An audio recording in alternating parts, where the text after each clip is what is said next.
Today, we're going to dig into a professional stock analysis of a company called Intellia Therapeutics, ticker NTLA.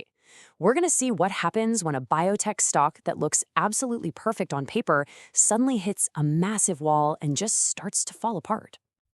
You ever find a stock like that, one that just seems to check all the right boxes, but when you look at the chart, the price is absolutely cratering? Well, that is the exact puzzle we're going to solve today with Intellia. On paper, it looks like a total winner.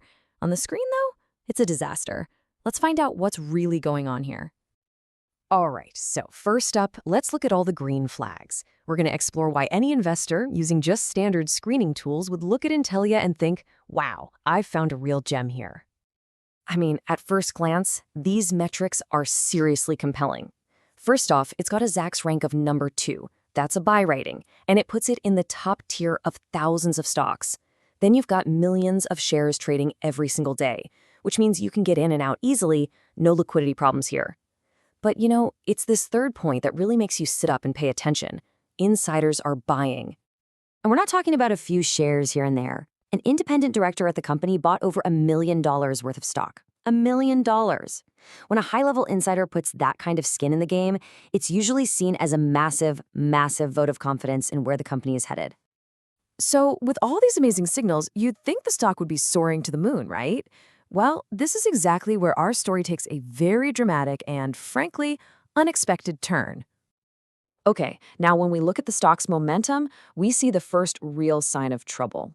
And this chart, it's a wild ride. While the longer-term picture has some really strong moments, that recent 4-week momentum is just, wow, a jaw-dropping negative 52%. That is a massive, sharp downturn, and it's our first big clue that something is seriously wrong here. And here's the full scale of the damage. The stock plummeted nearly 55% in a really short amount of time, collapsing from almost $28 all the way down to just over $12. A stock doesn't just get cut in half like that for no reason. So this brings us right to the heart of our analysis. With a top-tier rank, tons of volume, and huge insider buying, why on earth did the stock completely fall apart? To get the answer, we have to look past the surface-level stuff and really dig into the company's fundamentals. So where do we start the hunt for clues? Well, the logical place is the financials.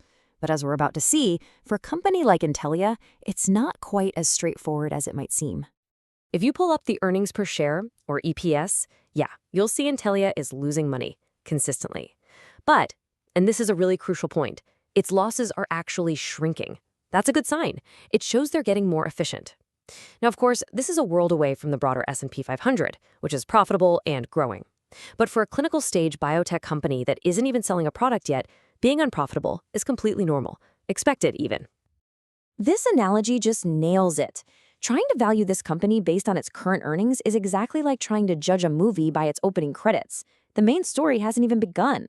Intellia's real value is all tied up in the potential success of the drugs it's developing.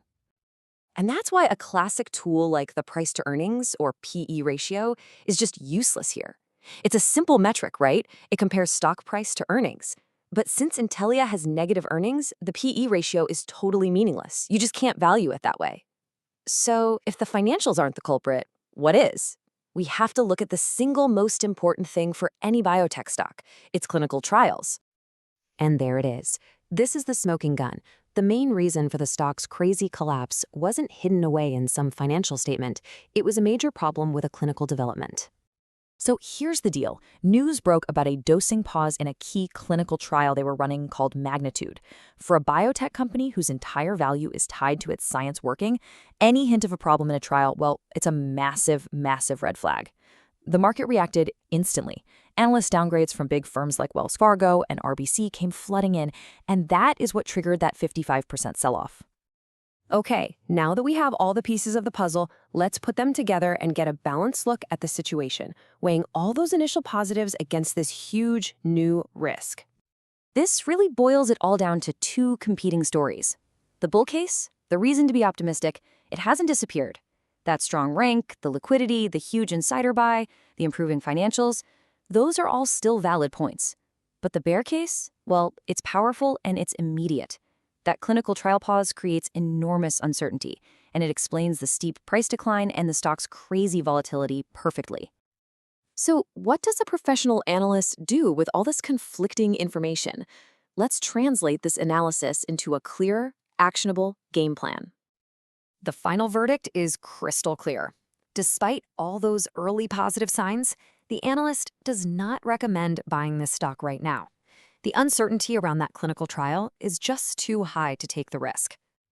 Instead, the game plan is all about patience and discipline.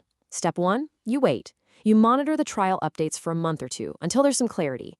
If, and that's a big if, the news is positive, then you move to step 2.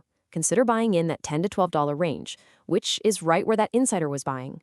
Step 3, and this is so important, is to manage your risk. Keep the position size small, like 2 to 3% of your portfolio, max.